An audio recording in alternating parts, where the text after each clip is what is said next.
Maqaa kan ilmaa kan hafuura qulqulluu waaqa tokko አሜን ይትባረክ እግዚአብሔር አቡሁ ለእግዚእነ ኢየሱስ ክርስቶስ ዘባረከነ በኩሉ በረከተ መንፈስ ቅዱስ ዘበሰማያት በክርስቶስ ኢየሱስ ከራጎፍታ ኬኝ ቆርቸ ኬኝ ኢየሱስ ክርስቶስን አፉራ ሳቁልቁሉትን አንዱ ኤቢሲ ዋቀዮን ገለኒ ሳፋተው jaalatamtoonni maatiiwwan waaqayyoo biyya laas biyya keessas teessanii sagantaa kana hordofaatti kan jirtan hundumti keessan maqaa waaqayyoodhaan akkam jirtu akkamiyyoonaan geessanii ameen sa'aatii kanaan nu gahe sagalee isaa qulqullaa akka soorannu carraasaan nu laate hamaarraa nu eegee han sa'aatii kanaan nu gahe waaqni abboota keenyaa waaqni waaqotaa mootiin moototaa gooftaan gooftotaa waaqni keenya qorichi keenya Iyesuus Kristos maqaasaa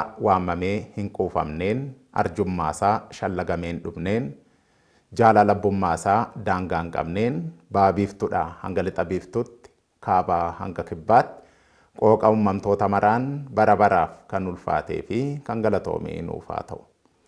Fageessituu eekkamsaa fidduu araaraa argamsiistuu soorata jireenya bara baraa goggee nageenyaa sababa fayyina keenyaa qulqulleettiin qulqullootaa durbee haadha gooftaa galanni siif haa ta'u. Qulqulloonni ergamoonni, qulqulloonni toloonni, qulqulloonni raajoonni, qulqulloonni duukaboonni, qulqulloonni wareegamtoonni, qulqulloonni hayyoonni akkuma sadarkaa gulantaa qulqullummaa isaaniitti galanni isaaniif haa ga'u.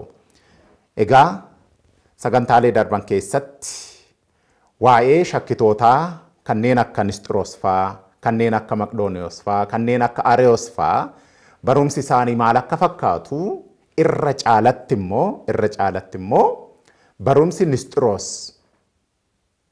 dogongorri isaa maal akka fakkaatu ilaallee Phalaadiyoosii fi qulqulluu Phalaadiyoosii fi qulqullichi Qeerloos liqa Phaaphaasii Iskindiriyaas jedhamee beekamu bifa gaaffiif deebiitiin Phalaadiyoos gaafachaa qulqullichi Qeerloos ammoo deebisaa wanta isaan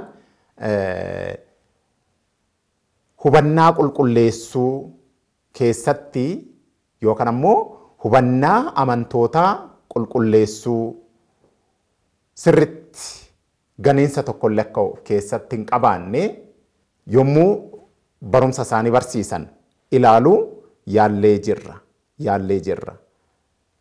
Barumsa qulqulleessuu kan jenne tiምህርትን ማጥራት jedhamuuf jechuudha. Isa kanarratti baay'isanii hojiin shakkaa Nisxiroos jedhamu kun fidee ture kan akkamii akka ta'ee fi dura erga dhukkubichi erga dhibeen sun beekame booda akkuma qorichitti laatamuun dogongorri Nisxiroos maal akka turee fi qoricha akkamii akka itti laatamee fi namoonni isa fakkaatan bara keenya kana keessattis kan ka'an yoo jiraatan rakkoon isaanii isa kam akka ta'e kan Nisxiroosidha moo kan Maqdooniyoosidha moo kan Sabaaliyoosii moo kan Maanii moo kan Fooxiinoosii moo kan Awuxaakii moo kan isa kamiiti jennee dura adda baafne dhukkuba isaanii yookaan ammoo dhibee isaanii adda baafnee hubanna. Sanaan booda ammoo barumsuma abboota keenyaan jechuudha gabaabumatti nuti maal beeknaa miti. Dhukkubni dhibeen amantaa isa kam akka ta'e dhibee gosa kam akka ta'e erga adda baafne booda hubannee bira geenye sanaan booda qorichitti laatama jechuudha. Qoricha hafuuraa. Gooftaan keenya qorichi keenya Yesuus Kiristoos dhibamtoota baay'eedha kan isa duuka bu'aa turan. Dhibamtoota foonii raajii isaatiin, dhibamtoota amantaa immoo barumsa isaatiin fayyisaa tureera beekamaadha kun. Maarree warri kunis hordoftoonni Ariyoosis, hordoftoonni Nisxiroosis, hordoftoonni Maqdooniyoosis kan isaaniin booda dhufanis hordoftoota mataa isaanii qabu, hangarraa qabu inuma. Rakkoon isaanii maalidha? Dongorri isaanii maalidha? Qoricha akkamiitu malaaf kan jedhu manni kiristaanaan sirriitti nu barreessitee lafa nuu keessee jirti. Kanaafuu isa kana qulqullichi Qeerloos fa'aa barsiisaa turanii waan ta'eef isuma sana ilaalaa turree jirraa. Kutaatti aanu immoo amma ilaallaa jechuudha. Amma ilaalla. Keessattuu lakkoofsa sadirratti boqonnaa 3 lakkoofsa sadirratti isma illa samayna ቅድመ ይሰጎ ዘእግዚአብሔር ቃል እምልዕልና መለኮቱ ያትህትዎ ተሃጉሎ ከናን ዱረ ከንጨቀስኔ አሪዮስ ፋን ኢልመባራ ደለት ኦዶነሜን ተኢን ኢሰገነኒ ይጅሩ ጀደ ከለቲደን እቹን ከለቲደን እምልዕልና መለኮቱ ያትህትዎ ተሃጉሎ ኦላንቱማ ዋቁማ ሳራ ገዲሰ ቡሱ ከጄሉ inni nama malee waaqa miti jedhu lottuu safaataa mulkoo sagdat. Inni waaqa miti nama malee uumaa miti uumamaadha malee jecha itti qoosu. Arraba jawwee isaanii itti diriirsu faa kajeelu. Isa kana gaafa laallu hojiin isaanii kun badiinsaaf isaan saaxila. Akkasumas jedha. Namoonni tokko qalbii dhabanii dooniin agarsiistu kallattii malee bololi'u akkuma badu dhimma amantaatiin badanii jiruuti. Jechuudhaan qulqullichi Phaawulos nu gorsa. Gara ilma fuuraasaa Ximootiyoositti barreesse ishee jalqabaa boqonnaa 1 lakkoofsa 19 irratti jechuudha. Eeyyen badanii jiru. Ilaalcha isaanii kanaan maaliif seetanii? Kan badan tokko ganiinsi akkanaa kun nama balleessaadha. Kallattiidhumaan nama balleessa. Namni fooniin dhaabbatee asii achi socho'eef jiraata miti. Sammuunsaa jeeqamee, lapheensaa jeeqamee, amantaasaa gardhabee jiraata taanaan hamma maraachutti nama geessa kun. Maaliif waaqayyoo irra adda baanii seexana waliin gaafa jiraatan ammoo seexanni garmalee namatti taphatare. Kun faa jira jechuudha gabaabumatti. Eeyyen. Olaantummaa waaqummaa isaarraa gad isa xiqqeessu barbaadu. Maal jechaa ilma Yooseefiti jechaa kanaan dura laallee jirra. Isa kana ka Bi'elzeebul waliin birmatee Bi'elzeebuliin jinniiwwan baasafaa jecha waan baay'ee isarra dubbachaa turan yookaan ammoo arraba adda addaa fayyadama isa busheessu barbaadaa turani kajeelaa turani. Galanni isaaf haa ta'uti waaqayyoon keenya gooftaan keenya qorichi keenya Yesuus Kiristoos. Isa kana haala kanaan ilaalaa turanii. Qulqullichi Phaawulos itti aansee maal jedha? Warri kun yitmeessalu tsaadqaana. Nama dhugaa fakkaatu. Nama amantaa fakkaatu. Hoggaa laalan uffannaan isaanii nama amantaati kan nama amantaati. Fannoon isaan qabatan kan nama amantaati. Fakkaataadha. Uffannaan isaanii kan morma isaanii irratti diriirfatan. Kana faa gaafa laallu nama amantaa fakkaatu. Nama amantaa fakkaatu. Mana kiristaanaatti gaafa siqan nama amantaa fakkaatu. Maqaa gooftaa keenya qoricha keenya Yesuus Kiristoos gaafa waaman nama amantaa fakkaatu. Shakkitoota hareessitoota kan jennu barisaan kana fakkaatanii warra bulan. Fakkaattee bultuu warreen jedhaman jechuudha gabaabumatti. Isaan kun yitmeessalu tsaadqaana. Nama dhugaa fakkaatu. Tsaadiq, sidq kan jedhamu kun sidq dhugaa jechuudha. Tsaadiq jechuun dhugaa qabaata jechuudha. Tsaadiq እግዚአብሔር waaqayyoon dhugaa qabaataadha. Dhugaadhas ammoo. Nama dhugaa fakkaatu nama waaqayyoo fakkaatudha. Nama dhugaa fakkaatu nama amantaa fakkaatudha. Nama dhugaa fakkaatuun ammoo nama kaayyoo galateeffannaa waaqayyoof uumame fakkaatu. Inuma ammoo dhuguma ammoo namni waaqayyo galateessuuf mootummaa isaa dhaaluuf uumame beekama kun. Wayikee dawwalaa ila sidq. Garuu fakkaachuu qofadha hojiin isaanii. Hojii biraan qabani. Hojii dhugaan qabani. Fakkaachuun alatti dhugummaan qabani. Wayikee dawwalaa ila sidq. Umna dhugaa, umna mantaa, umna waaqayyo garuu ni ganu. Wala illa kamazi tagahassom. Isaan kana fakkaatan irraa fagaadhu ittiin siqeen. Maaliif? Tokko nama mantaa miti kan si taasisan nama mantaa si fakkeessu. Isaanuu nama mantaa fakkaatu malee nama mantaa miti waan ta'aniif jechuudha. Waanuma abbaan ta'e nama biraa barsiisa miti. Waanuma barsiisaan sun ta'e nama biraa barsiisa miti. Eeyyee wayikee dawwalaa ila sidq. Umna waaqayyoo, umna dhugaa, umna mantaa ganaa kaadaa waan jiraataniif atis gara isaanii oosiqxe. Umna waaqayyoo si gansiisu. Umna dhugaa si gansiisu. Umna mantaa si gansiisu. Amantaan waan baay'ee dalagaa, waan baay'ee hojjeta amantaan.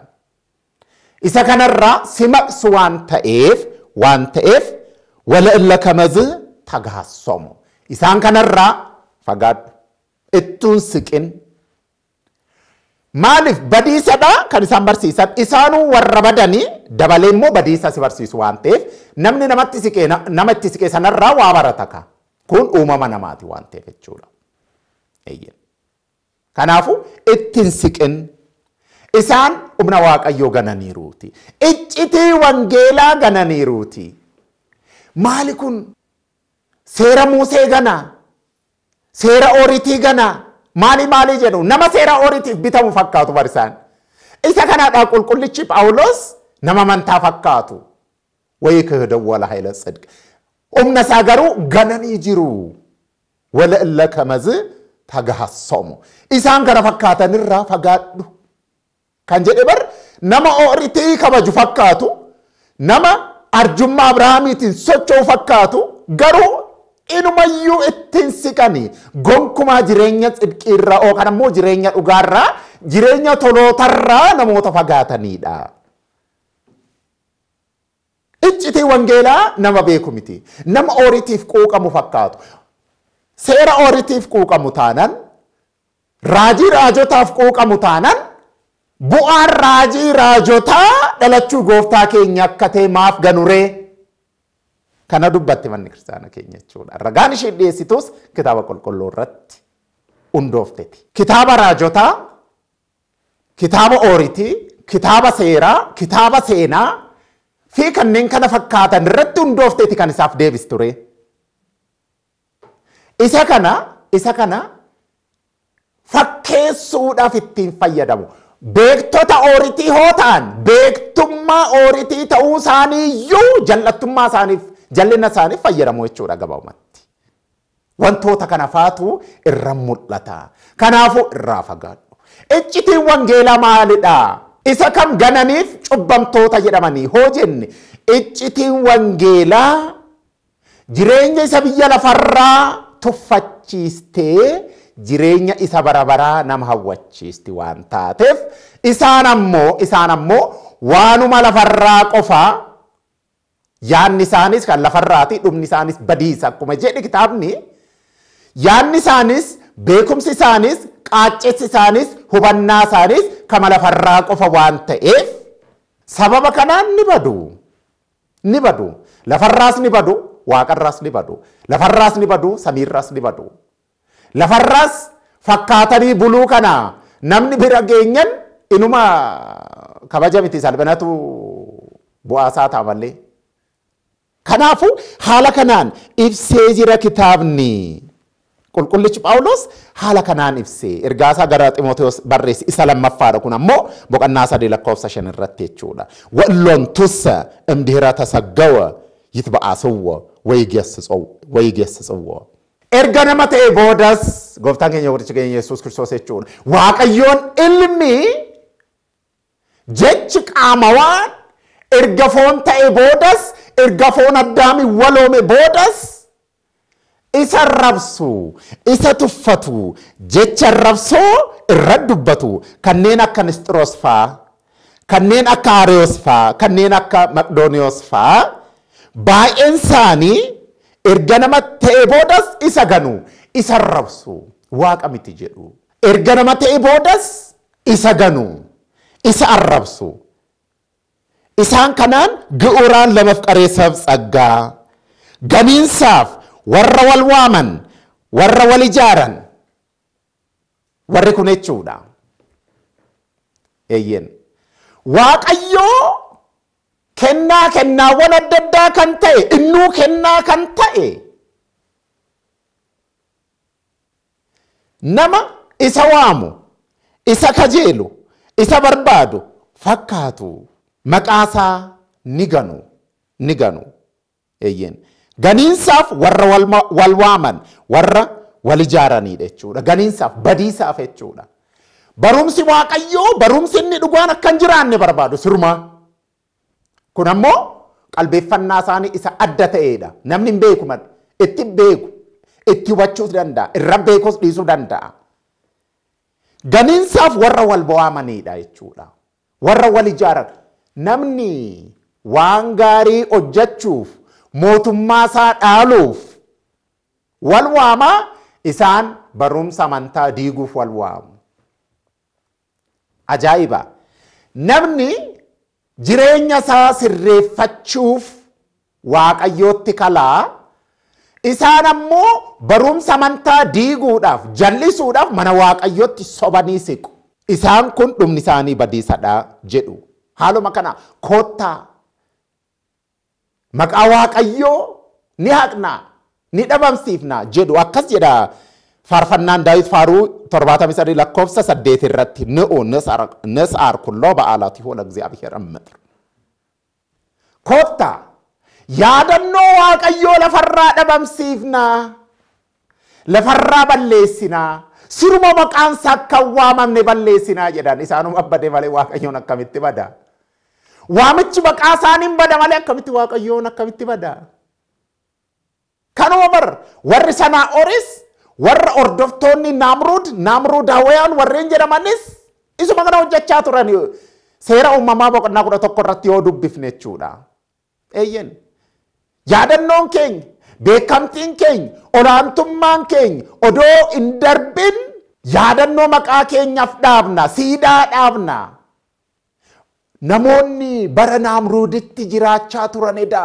namoota beekumsa qabanidha ogummaa qabanidha qaroomina qabanidha humna qabanidha haa jedhamnu jedhanii waanuma lafarraa kan ofii yaadannoo yookaan ammoo dediikeeshinii ni dhaabu kan waaqayyo garuu koottaa ni balleessinaa jedhu balleessina oduma jedhan badanii hafanii garuu isaan kamitti taare bakka waaqayyoon hin jirretti qooda fudhannaan waaqayyoon hin jirretti hojiin nama akkamitti namaa milkaa'a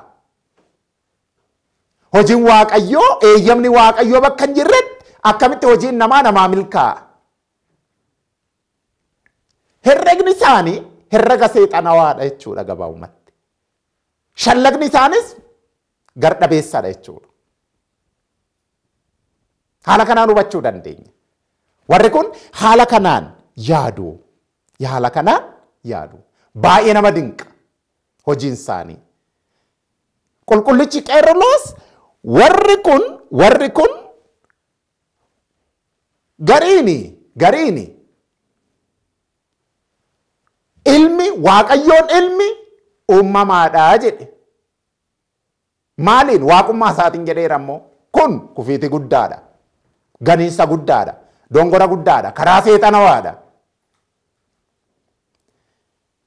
gariin ammoo gifti keenyarraa kan dhalate waaqa miteedhu qulqulleetti Maariyaam irraa inni dhalate waaqa miteedhu maali dhareenna nama tokkuma ree Ariyoos waliin tokkuma gariin manfas qidduus hitsuus jechuudhaan barsiisu hirruudha abbaaf ilmarraa hanqata xiqqaatafa jedhu lottuu sabahat galanni isaaf haa ta'uuti akkas jedhu haala kanaan dubbachaa barumsa amantaa jallisaa namoota daandii waaqayyoo irratti deemanis dogongorsaadhuma jiraatu baay'ee nama dinqa. Namaaf kennaa kennuu kan jaalatu Waaqayyo akkasumas jaalataa namaa yookaan ammoo mafqareessa isa jennu jechuudha. Kan ta'e isa ni ganu. Namni nama isa hin jaalanne jibbuu danda'a. Nama isa jaalatu akkamitti jibba? Namni nama waa irraa fudhatu jibbuu danda'a. Nama waa itti kennu maaf jibbare? Hubannaan isaanii sirumaa jeeqamaadha. Hubannaa jeeqameedha. Hubannaan isaanii. Baay'ee nama dinqa. Nama dinqa. Kennaa yookaan ammoo tsaggaa kan jedhames innuma mataa isaati. Gooftaan keenya qorichi keenya Yesuus Kiristoos. Raajii Isaayyaas boqonnaa 9:6 akkuma dubbatame ሕፃን ተወልደለነ ወልድ ተውህበለነ jedhamee lafa kaa'amee jira nu. Daa'imni nuu dhalate, ilmis nuu kenname. Kennaadha nuu kennamee jira. Fayyina keenyaaf nuu kennamee jira. Odoo maallaqa baafnee argannu taate maallaqa keenya qabeenya keenya kamiin kaffallee argachuu dandeenya? Hin dandeenyu. Dadhabaadha ka addunyaan. Abbaan fedhe haa ta'u. Bileenara tireeleenar abbaa fedhe haa ta'u. Arjummaa Waaqayyoo fayyina Waaqayyoo irraa argamu kennaa Waaqayyoo bituu hin danda'u yookaan immoo maallaqa isaatiin argachuu hin danda'u. Maaliif? Dhagaadha kan inni harkaa qabu. Warqiinuu mataa isaa dhagaadha maal? Meetiin dhagaadha. Inni bira dhagaadha. Onnamti isaatu arjummaa Waaqayyoo yookaan immoo fayyina Gooftaa keenya qorichi keenya Yesuus Kiristoos nuu laate san argamsiisuu hin danda'u. Maaliif? Qabeenya namaati. Qabeenya namaa immoo dadhabaadha humna hin qabu. Isa kana hubachuun barbaachisaadha. Isa kan hubachuun sirriitti barbaachisaadha. Nurraa eeggamas. Isa kanaan giruraan jedhee isaan kaasee jira. Maal jechuudha? Ganiinsaaf kan booji'aman, kan bitaman jechuudha.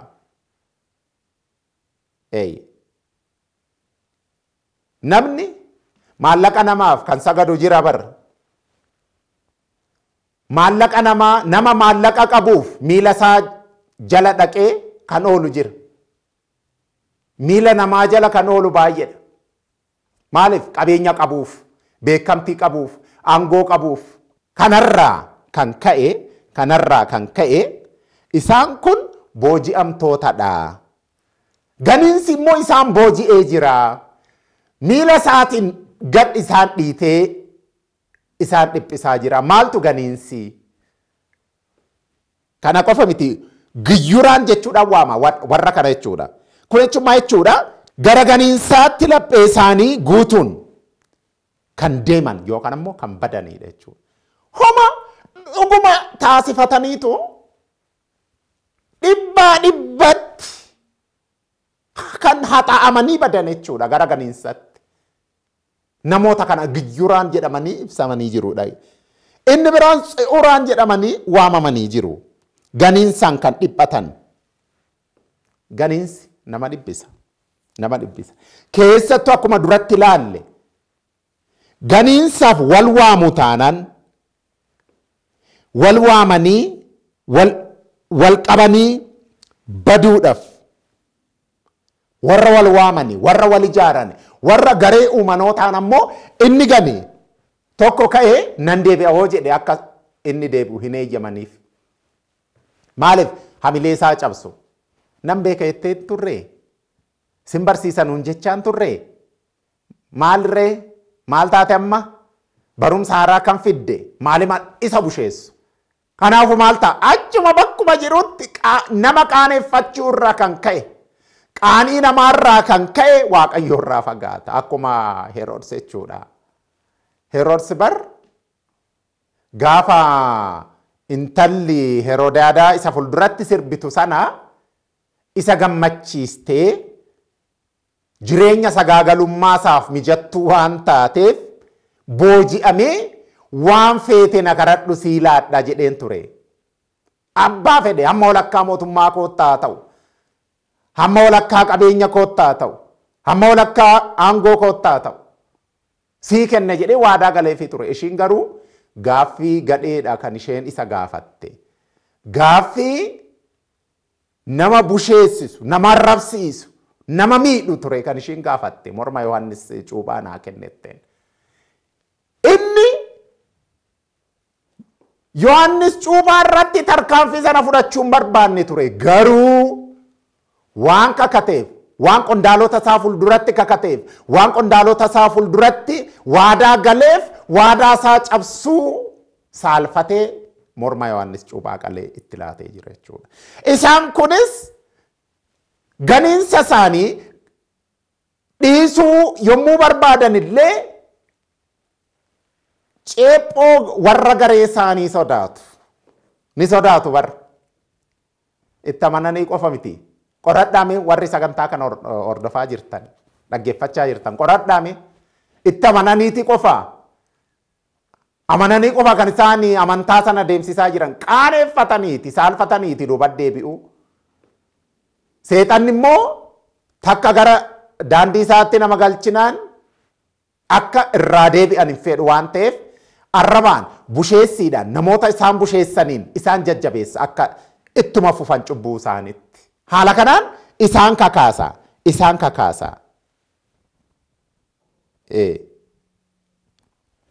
وَإِيَّمَكَّرُوا رُتُوءًا وَأَمَانًا qaama tokko amalooma tokko jedhanii hin dubbataniiti jechuudhaan dubbata.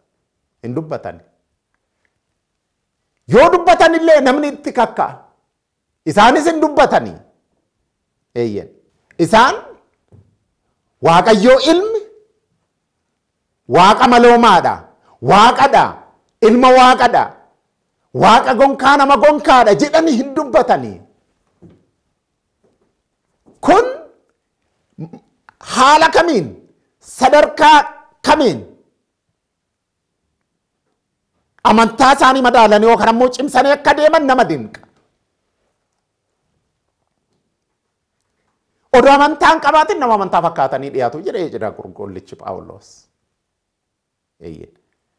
Isa kana gaafa laallu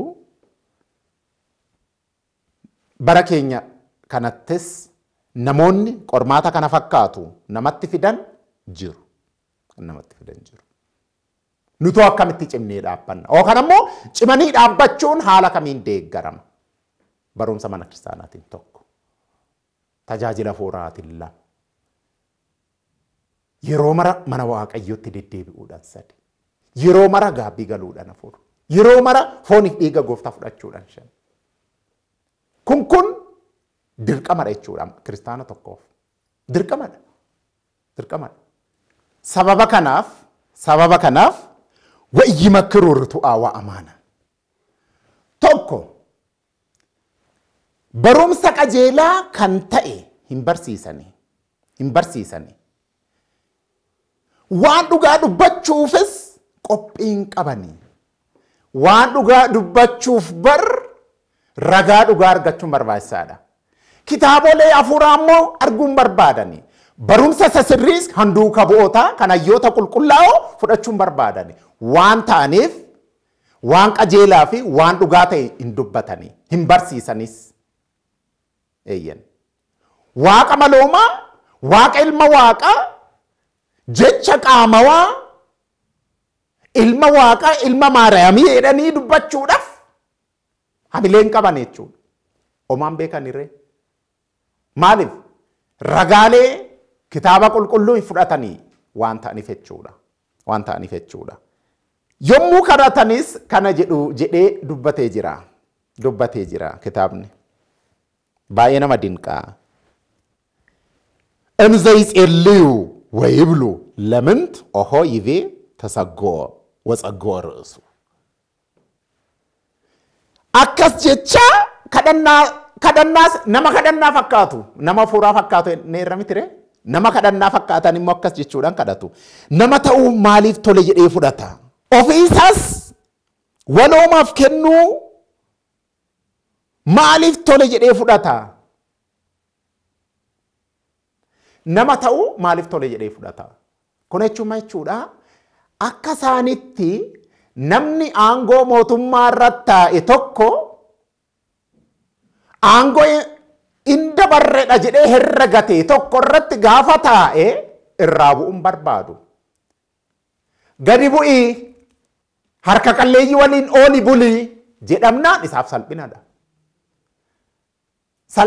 Isaaf gadi bu'uu qofa miti kan isaaf salphina ta'u gaafatamuunu isaaf salphinaadha.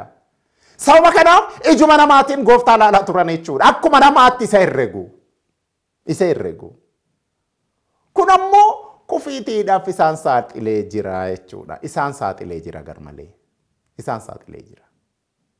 Nama beekumsa qabu fakkaatu garuu beekumsi isaanii beekumsa dharaa akka ta'e ifatti beekama jechuudha. Kana qofa miti waan soosewoo misla ሰብ እንዘ በአማን እግዚአብሔር waaqa ta'e odoo jiru nama waliin jiraachuu hojii namaa hojjechuu dhukkubbii adda addaa fudhachuu maaliif tole jedhee fudhata? Waaqa ta'e odoo jiru jedhu. Kanas kan danda'u waaqas namas ta'uu kan danda'u waaqa qofa. Kanammoo dhugaatti itti himna jechuudha. Isaani nama qofa waan ta'aniif waaqni naman ta'u jedhanii herregatu. Maaliif namni illee waaqa ta'uu qaba jechuu herregatu faa ta'a. Ganiinsi isaanii daangaan qabu mitire.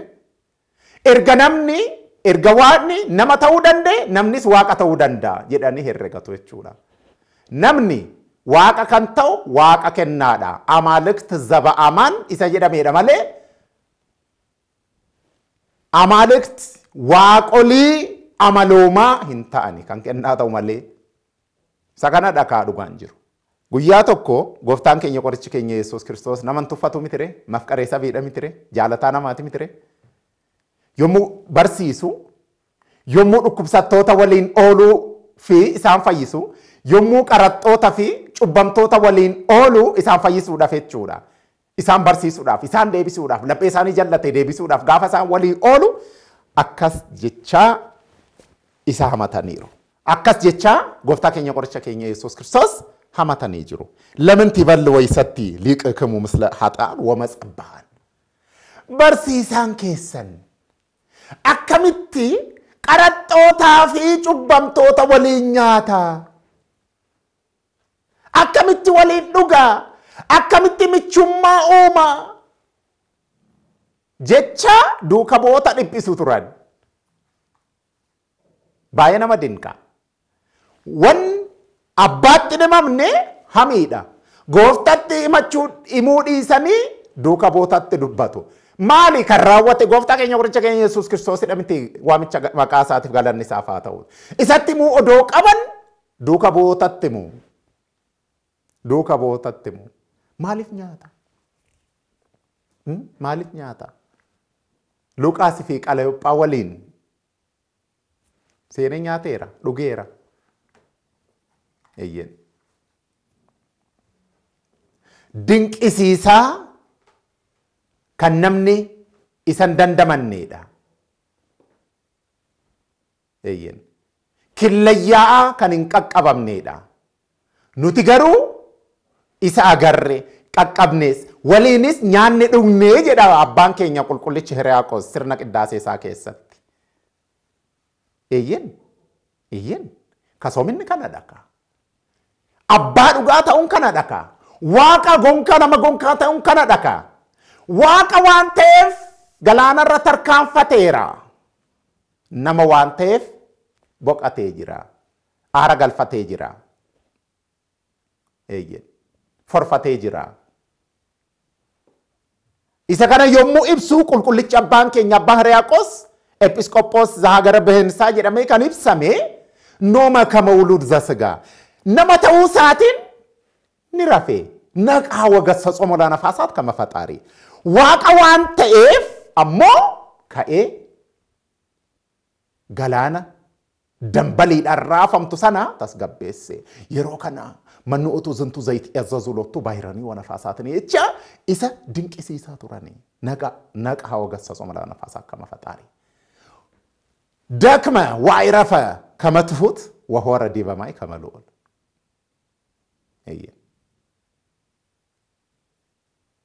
Waaqa waan ta'eef galaanarra tarkaanfateera. Waaqa qofa miti nama gonkaadhas kana waan ta'eef ammoo